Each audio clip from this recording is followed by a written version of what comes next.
दिया गया है पेज फॉर्मेटिंग। ये वही क्वेश्चन है जो इसमें हमने अभी पढ़ा था कि पैराग्राफ और पेज फॉर्मेटिंग को समझाइए। तो पैराग्राफ के बारे में अपन समझ चुके हैं, अब हम यहाँ पर समझने जा रहे हैं पेज फॉर्मेटिंग के बारे में। ठीक है, तो पेज फॉर्मेटिंग एमएस वर्ड में किसी डॉक्यूमेंट के पेज को फॉर्मेट करने के लिए पेज सेटअप डायलॉग बॉक्स का प्रयोग किया जाता है। देखो, पेज को फॉर्मेट करने का अर्थ हो गया कि पेज की क्या साइज है, पेज में कितना हमने लेफ्ट में मार्जिन दिया है, पेज में कितना हमने राइट में मार्जिन दिया है, पेपर की कितनी साइज अपन सेलेक्ट कर रहे हैं, ये सारी चीजें क्या कहलाती हैं? पेज फॉर्मेटिंग कहलाती हैं। तो ये सारी पेज फॉर्मेटिंग एमएस वर्ड में कहाँ से होती है?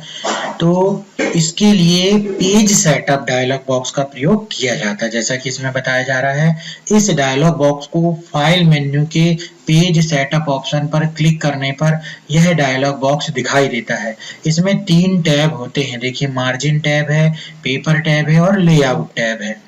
तो चलिए हम एमएस वर्ड में चलते हैं और पेज सेटअप को ओपन करके देखेंगे कि ये जो पेज सेटअप का डायलॉग बॉक्स है, इनके इस ऑप्शन का इस्तेमाल कैसे किया जाए। हमारे सामने पेज है, अब इस पेज को हमको प्रिंट निकालना है। उसके पहले पेज को हम क्या करेंगे? फॉर्मेट करेंगे। पेज को फॉर्मेट करने का मतलब ये हुआ कि पेज की साइज का हम लें ताकि प्रिंटर में सही तरीके से प्रिंट आउट निकले। मार्जिन कितनी रखना है, पेज के ऊपर की मार्जिन, पेज में बॉटम में मार्जिन, ये सारी चीजें हम पेज सेटअप डायलॉग बॉक्स से करेंगे। इसी को बोलते हैं पेज फॉर्मेटिंग करना। इसके लिए एमएस वर्ड 2003 वर्जन में आपको मिलेगा ऑप्शन, फाइल में जाते हैं और उसके बाद पेज सेटअप में जाते हैं। ये देखिए, पेज सेटअप का डायलॉग बॉक्स स्क्रीन पर यहाँ पर आ गया है। इसमें आपको 3 टैब है, मार्जिन टैब है, पेपर टैब है और से लेआउट टैब है। चलिए इसको समझते हैं। मार्जिन टैब, पेज के ऊपरी भाग में टॉप मार्जिन का मतलब होता है ये खाली जगह। ये देखिए, यहाँ से यहाँ पर पेज के लेफ्ट में जो जगह छूटी हुई है इसको बोलेंगे लेफ्ट मार्जिन। पेज में यहाँ से यहाँ पर जो जगह छूटी हुई है इसको बोलेंगे राइट मार्जिन। पेज में यहाँ से ऊपर की तरफ जो जगह छूटी हुई है इसको बोलेंगे टॉप मार्जिन। ऐसे ही नीचे वाले मार्जिन को पेज के बोलेंगे बॉटम मार्जिन। तो ये वही मार्जिन है। टॉप में कितनी मार्जिन रखना है, मान लीजिए हमने सेट कर दिया 1 इंच कर देते ताकि हमको समझ में आए 1 इंच। हमने इसी प्रकार से बॉटम में भी कितना सेट कर दिया इसको, 1 इंच। चलिए लेफ्ट में भी मान लीजिए हम कर देते हैं 1 इंच। ठीक है, इसको आप यहाँ से बटन से क्लिक करके कम ज्यादा कर सकते हो या डायरेक्ट यहाँ पे क्लिक कर सकते हो। राइट में गए हम यहाँ पर, ये देखो, है ना। तो टॉप, बॉटम, लेफ्ट, राइट, ये सभी जगह हमने 1-1 इंच की जगह छोड़ दी है और ओके बटन पर हम क्लिक कर रहे हैं। तो ये देखो, मार्जिन आपकी यहाँ से यहाँ पर जो है 1 इंच हो गई है। फिर यहाँ से और यहाँ की जगह भी जो है 1 इंच छूट चुकी है। फिर यहाँ से और यहाँ की जगह भी 1 इंच छूट चुकी है। अगर आप नीचे आके देखेंगे पेज में, तो ये पेज के बॉटम में भी 1 इंच की मार्जिन जो है वो छूटी हुई है। सेम यही चीज हर पेज में अप्लाई हो जाती है। ठीक है ना, सेम यही चीज हर पेज में अप्लाई हो जाती है। एक पेज में अप्लाई करेंगे तो सारे पेज में वैसा फॉर्मेटिंग अप्लाई हो जाएगी। फिर से गए हम पेज सेटअप डायलॉग बॉक्स में, तो ये हमने देखा कि किस प्रकार से हम top, bottom, left, right margin को सेट करेंगे। इस मार्जिन को हम यहाँ से भी कम ज्यादा कर सकते हैं। ये देखो, ये हमने यहाँ पर ये कम कर दी मार्जिन, यहाँ से भी हम कम कर देते हैं इस पेज की मार्जिन। ये देखिए, लेफ्ट राइट की कम कर दी, टॉप की भी कम कर दी और बॉटम की अभी 1 इंच हम मार्जिन रहने देते हैं। और जब हम पेज सेटअप पे जाएंगे, देखो यहाँ पे ऑटोमेटिक चेंज हो गया और बॉटम की 1 इंच ही है। तो या तो आप रूलर से करो आसानी से, तेजी से, लेकिन हमको यहाँ पर जानकारी के लिए और परीक्षा में लिखने के लिए डायलॉग बॉक्स बनाना पड़ेगा और इसके बारे में भी हमें मालूम होना चाहिए। अगला ऑप्शन देखते हैं, गटर ऑप्शन। इससे हम क्या कर सकते हैं कि पेज में बाइंडिंग के लिए जगह छोड़ते हैं। देखिए, मार्जिन जो भी छूटी हुई है, जैसे लेफ्ट में 0.5 है, तो यहाँ से यहाँ का स्पेस 0.5 हो गया। उसके बाद का जो स्पेस होगा वो कहलाएगा गटर मार्जिन। प्रीव्यू में भी देख सकते हो आप, ये देखो, ओके कर दोगे आप, तो ये जो है इसमें गटर मार्जिन भी जुड़ा हुआ है। और लेफ्ट मार्जिन भी जुड़ा हुआ है। गटर मार्जिन दिया जाता है यदि आप बुक वगैरह छाप रहे हो तो उसमें आपको बाइंडिंग करनी पड़ेगी, तो बाइंडिंग के लिए भी है ना, पिन वगैरह लगाने के लिए भी जगह छोड़नी पड़ेगी, उसे बोलेंगे हम क्या, गटर मार्जिन हम उसे बोलेंगे। पेज सेटअप में आप देख सकते हो ये गटर मार्जिन छूट गया। गटर की पोजीशन क्या रखना है, अभी गटर की पोजीशन क्या है, लेफ्ट में है, लेफ्ट में जगह छूट रही है, गटर को हमको टॉप में रखना है। तो अब ये डायरी की तरह है ना, आप प्रिंट निकालोगे और डायरी की तरह इसको बाइंड कर सकते हो, तो ये इस प्रकार से हम टॉप यहाँ पर सेलेक्ट कर लेते हैं। अगला है इम्पोर्टेंट सबसे, आपको पेज किस प्रकार से टाइप करना है, ओरिएंटेशन। अगर आपका पोर्ट्रेट है तो इसका मतलब जो भी आप टाइप करने वाले हो तो वो अब कैसे प्रिंट निकलेगा, पोर्ट्रेट में प्रिंट निकलेगा, लंबाई में प्रिंट निकलेगा। देखिए इसको बताते हैं पोर्ट्रेट में किस प्रकार से निकलेगा। ये देखिए इस प्रकार से जो है लंबाई में आपको पूरा प्रिंट जो है दिखाई देगा, ठीक है ना। अगर हम सिलेक्ट करते हैं पोर्ट्रेट, यदि हम लैंडस्केप सिलेक्ट करते हैं तो अब जो भी टाइप किया हुआ है वो इस प्रकार से आपको लैंडस्केप में दिखाई देगा, इस तरीके से पूरा टाइप होकर के जो है आएगा। तो ये कहलाता है जो है ओरिएंटेशन, है ना। तो जैसी रिक्वायरमेंट है वैसा ओरिएंटेशन हम सेलेक्ट कर सकते हैं। अब यहाँ पर दिया गया है पेजेस के अंतर्गत अगला ऑप्शन जिसमें लिखा हुआ है मल्टीपल पेजेस। इसका अर्थ होता है जब आपको कोई किताब छापना है, आप एक से ज्यादा पेज छापने वाले हैं, तो उस समय आप मल्टीपल पेज ऑप्शन का इस्तेमाल करेंगे। चलिए देखते हैं मल्टीपल पेजेस ऑप्शन में कौन कौन से ऑप्शन दिए गए हैं। पहला है नॉर्मल, है ना, यहाँ मान लीजिए अभी हम पोर्ट्रेट ही कर लेते हैं, नॉर्मल है। मिरर मार्जिन, मिरर मार्जिन तब हम सेलेक्ट करते हैं जब हमें पेज के आगे पीछे प्रिंट निकालना होता है। चलिए इसको फिर से हम बताते हैं।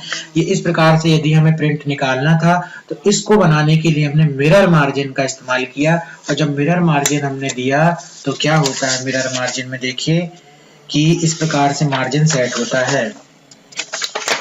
ये देखिए इस प्रकार से मार्जिन सेट होता है।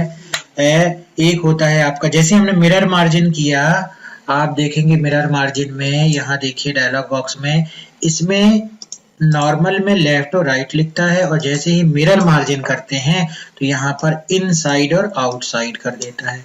इनसाइड का मतलब ये बोल रहा है अंदर की मार्जिन को, ये जो अंदर का स्पेस है इसके बारे में, और आउटसाइड मार्जिन को इसके बारे में बोला जा रहा है ना। तो इससे क्या होगा, जो भी इनसाइड की आप मार्जिन सेलेक्ट करोगे तो चूंकि पेज आप आगे पीछे इस प्रकार से टाइप कर रहे हो, ये देखो आगे पीछे आप इस प्रकार से टाइप कर रहे हो पेजेस को, है ना, तो क्या होगा उसमें कि ये अंदर का मार्जिन एक सा रहेगा और बाहर का मार्जिन एक सा रहेगा, है ना। कब ये अपन चुनते हैं ऐसा, जब हम यहाँ पर मिरर मार्जिन ऑप्शन को सिलेक्ट करेंगे तो वैसे ही हमारा इनसाइड और आउटसाइड में बदल जाएगा। अब जो भी आपको अंदर का मार्जिन रखना है किताब के, क्योंकि आगे पीछे प्रिंट हो रहा तो किताब जैसे बनेगा, और बाहर साइड का कितना मार्जिन रखना है वो आप यहाँ से सिलेक्ट कर सकते हैं।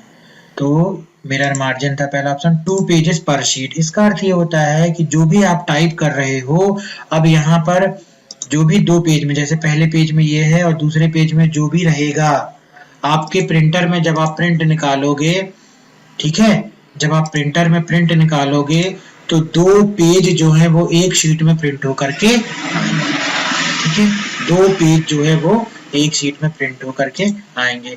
बुक फोल्ड का इस्तेमाल हम तब करते हैं जब हमको बहुत सारे पेजेस को वही बुक की तरह प्रिंट निकालना होता है ना, और आप एक बुक के अंदर कितनी शीट रखना चाहते हैं, 40, 20, 30, इस प्रकार से आप सिलेक्ट कर देते हैं, तो पूरा एक बुक फोल्ड की तरह वो प्रिंट जो है देते जाता है, ठीक है ना। तो यहाँ पर हमने देखा, इसके बारे में हम आपको प्रैक्टिकली प्रिंट आउट निकाल के भी जो है अपने किसी वीडियोस में जरूर दिखाएंगे। तो पेज सेटअप के अंतर्गत मार्जिन ऑप्शन में हमने ये सारे ऑप्शंस के बारे में सीखा। अगला देखिए दिया गया है पेपर टैब। पेपर टैब के अंतर्गत यहाँ पर हम जो भी साइज प्रिंटर में लगा रहे हैं, जो भी हमारा प्रिंटर है उसमें हम जो भी साइज प्रिंटर में लगा रहे हैं उस साइज को हम यहाँ से सिलेक्ट करते हैं। मान लीजिए हमने सिलेक्ट कर दिया A4, ज्यादातर जो प्रचलित साइज है वो कौन सी है, A4, इसलिए हम यहाँ पर A4 सिलेक्ट कर लेंगे। मान लीजिए हमें और किसी साइज में प्रिंट निकालना है तो हम लेटर,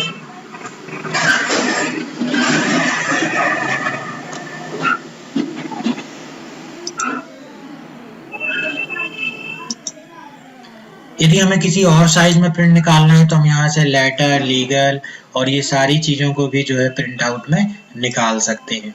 ठीक है ना। तो यहाँ से हम पेपर की साइज सेलेक्ट कर लेंगे और आप यहाँ पर इसका प्रीव्यू भी देख सकते हो। यहीं से आपको प्रिंट निकालना है तो प्रिंट ऑप्शन में जाके आप प्रिंटिंग से संबंधित भी ऑप्शन का इस्तेमाल कर सकते हो।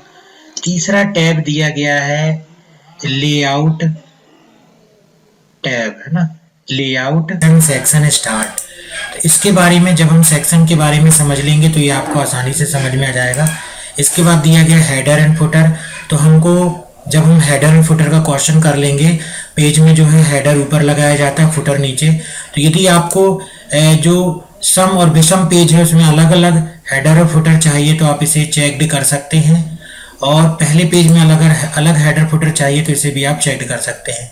जो हेडर और फुटर आप लगाते हो उसे आप, जैसे हेडर है तो ऊपर से ये पेज जैसे दिखाई दे रहा है, ऊपर से कितने नीचे पे आप हेडर चाहते हो उसको यहाँ पे सिलेक्ट कर लो। इसी प्रकार से फुटर कितना पेज के नीचे से ऊपर चाहते हो उसको यहाँ पर सिलेक्ट कर सकते हैं। तो इससे क्या होता है कि हेडर और फुटर जो है हम यहाँ से सिलेक्ट कर सकते हैं। और भी जब हम हेडर फुटर के बारे में पढ़ेंगे तो आसानी से इसको हम समझ लेंगे। यहीं से आप पेज में देखिए लाइन नंबर्स के द्वारा आप लाइन नंबर्स भी ऐड कर सकते हैं। इस सबके ऑप्शन आगे भी हमको मिलेंगे सीखने के लिए। बॉर्डर्स के द्वारा देखिए पेज बॉर्डर का टैब भी खुल गया।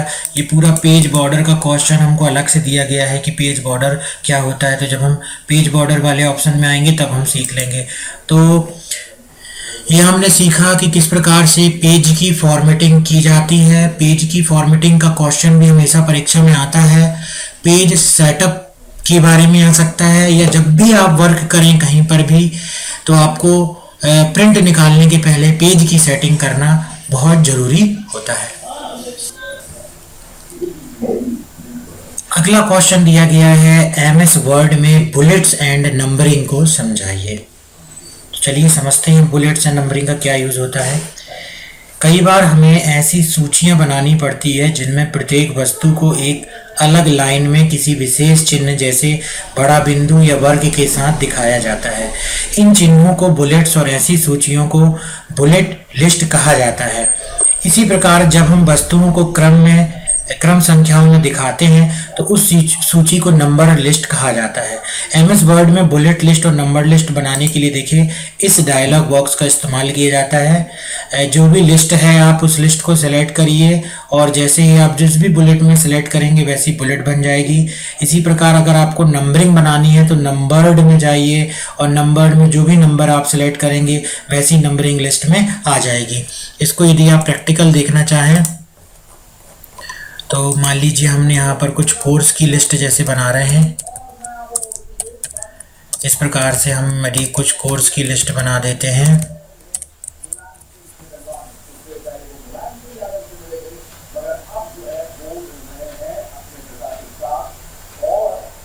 इस प्रकार से यदि लिस्ट आपके पास है और इस लिस्ट में आप बुलेट्स भी लगा सकते हो और नंबरिंग भी लगा सकते हो। देखो कैसे, लिस्ट को सबसे पहले सिलेक्ट कर लिया और फॉर्मेट में जाएंगे। फॉर्मेट में दिया गया है बुलेट्स एंड नंबरिंग ऑप्शन, ये सिलेक्ट करेंगे हम और यहाँ पर आएंगे। देखिए अभी नन है, नन में कोई भी बुलेट यहाँ पर नहीं लगी हुई है। मान लीजिए इस प्रकार की बुलेट हमने सिलेक्ट कर ली। ये देखिए अब आगे चल के जैसे जैसे आप बुलेट इसमें लगाते जाएंगे वैसी बुलेट जो है यहाँ पर लगती जाएगी। ये देखिए जैसी बुलेट आप लगाते जा रहे हैं, एंटर करते जा रहे हैं, बुलेट लगती जाएगी। और अगर आप 2 बार एंटर कर देंगे तो बुलेट जो है वो खत्म हो जाएगी। फिर से आप पैराग्राफ टाइप कर सकते हैं। फिर हमने सेलेक्ट किया, यहाँ पर फॉर्मेट में गए, बुलेट्स एंड नंबरिंग में गए। कोई दूसरी बुलेट चाहिए है तो देखो दूसरी बुलेट आ गई। फिर से फॉर्मेट में जाओ, बुलेट्स एंड नंबरिंग में जाओ। यहाँ से आपको जैसी बुलेट चुनना है वैसी बुलेट हम चुन सकते हैं। फिर फॉर्मेट में गए, बुलेट्स एंड नंबरिंग में गए। उसके बाद देखिए आप इस बुलेट को जो है, जो यहाँ पर पिक्चर्स दिखाई दे रही हैं, उसको कस्टमाइज भी कर सकते हैं। कस्टमाइज का अर्थ होता है हम अपने अनुसार पिक्चर्स को जैसा चाहे वैसा इस्तेमाल कर सकते हैं। कस्टमाइज में क्लिक किया तो यहाँ से आपको जैसी बुलेट चाहिए है वैसी बुलेट सेलेक्ट कर लो, है ना। यदि आपको पिक्चर बदलनी है तो आप पिक्चर, यहाँ पर पिक्चर वाले ऑप्शन पे जा कर के बटन पर क्लिक करके यहाँ पर बहुत सारी पिक्चर्स आ जाएंगी। उस पिक्चर में से जो भी पिक्चर आप सेलेक्ट करेंगे फिर वो पिक्चर हमको कहाँ पर दिखाई देगी, यहाँ पर दिखाई देगी। तो जैसा आपको बुलेट चाहिए है वैसा बुलेट आप इस पिक्चर वाले बॉक्स से सिलेक्ट कर सकते हो।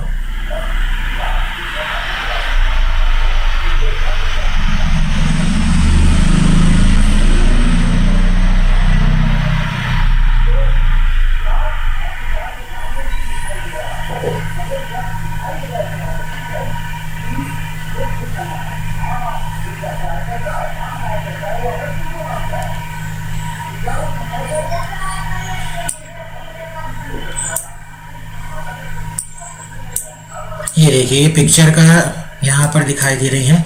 मान लीजिए हमें ये वाली पिक्चर सेलेक्ट करना है। अब ये पिक्चर आएगी आपके मेस में, ये देखिए पिक्चर आ गई। तो पिक्चर को हम क्या कर सकते हैं, कस्टमाइज भी कर सकते हैं। बुलेट्स एंड नंबरिंग में गए, कस्टमाइज में गए।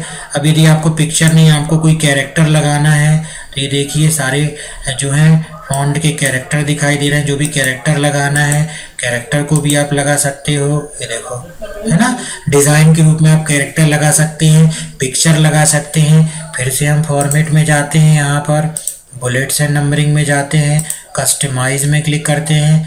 और जो भी अगर आप कैरेक्टर इस्तेमाल कर रहे हो तो कैरेक्टर में इस प्रकार से आप सिंबल भी ले सकते हो। ठीक है, ये सिंबल जो है वो कैरेक्टर की तरह इस्तेमाल होती है, ये पिक्चर नहीं है। पिक्चर अगर लगाना है तो यहाँ से जाएंगे। अब इस जो भी आप यहाँ पर सिंबल ले रहे हो उसका आप फॉन्ट भी बदल सकते हो। फॉन्ट का आप यहाँ से कलर वगैरह भी बदला जा सकता है। देखिए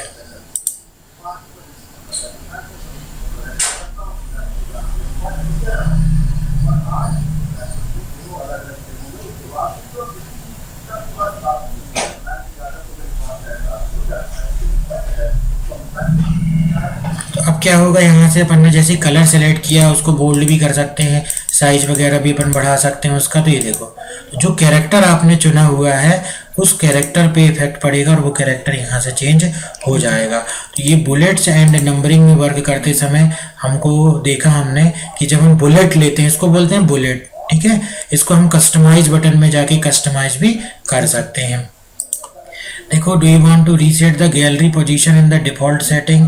अगर हम इस रीसेट बटन में क्लिक करेंगे तो ये सब रीसेट हो जाएगा और जो हमने सेलेक्ट किया था वो हट जाएगा। और जैसी गैलरी पहले होती है, मतलब डिफॉल्ट में जैसा होता है ये वैसा आ जाएगा। तो जब कभी आप रीसेट बटन का इस्तेमाल करना चाहते हो तो भी कर सकते हो। इसी प्रकार से अगला ऑप्शन दिया गया है नंबर्ड। देखिए नंबर्ड में हम क्या कर सकते हैं, जैसी बुलेट्स दी गई हैं वैसे ही अब किसका इस्तेमाल कर सकते हैं, नंबरिंग का भी इस्तेमाल कर सकते हैं। देखिए नंबरिंग आ गई, ABCD से लेके एच तक। ये हमने सेलेक्ट किया, फॉर्मेट में गए, नंबरिंग को सेलेक्ट किया, ये देखिए। ठीक है ना, तो जैसी नंबरिंग इस प्रकार की नंबरिंग चाहिए इस प्रकार की नंबरिंग आ गई। तो जो भी नंबरिंग हम यहाँ से सिलेक्ट करना चाहते हैं वो सिलेक्ट कर सकते हैं। कस्टमाइज में गए, कस्टमाइज में यहाँ भी उसी प्रकार से है कि जो नंबर है उसका फॉन्ट भी बदल सकते हैं। ये देखिए बोल्ड कर दिया, साइज बड़ा कर दिया, तो जो नंबरिंग अब आएगी तो उसमें थोड़ा सा साइज बड़ा हो जाएगा, बोल्ड हो जाएगी, है ना।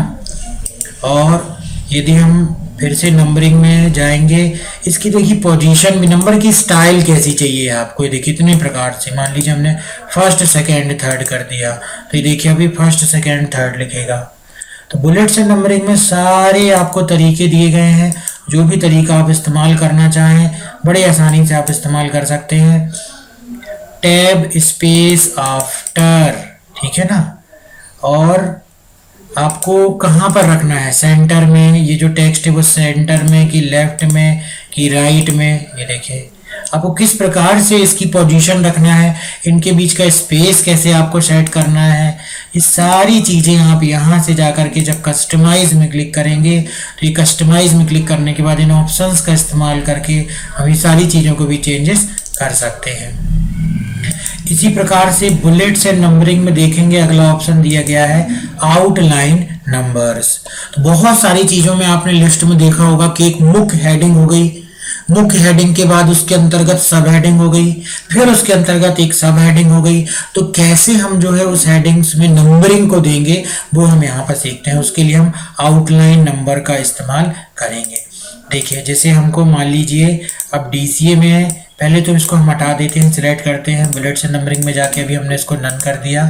अब देखिए जैसे DCA के अंतर्गत 3 सब्जेक्ट आते हैं तो यहाँ पे कर्सर रखा हमने और एक टैब की दबा दी, थोड़ा सा ये अंदर हो गया और हमने यहाँ पे लिख दिया सब्जेक्ट का नाम फंडामेंटल ऑफ कंप्यूटर और फिर से हमने टैब की दबाई, फिर से लिख दिया हमने यहाँ पर पीसी पैकेज और फिर यहाँ पर हमने लिख दिया MS एक्सेस।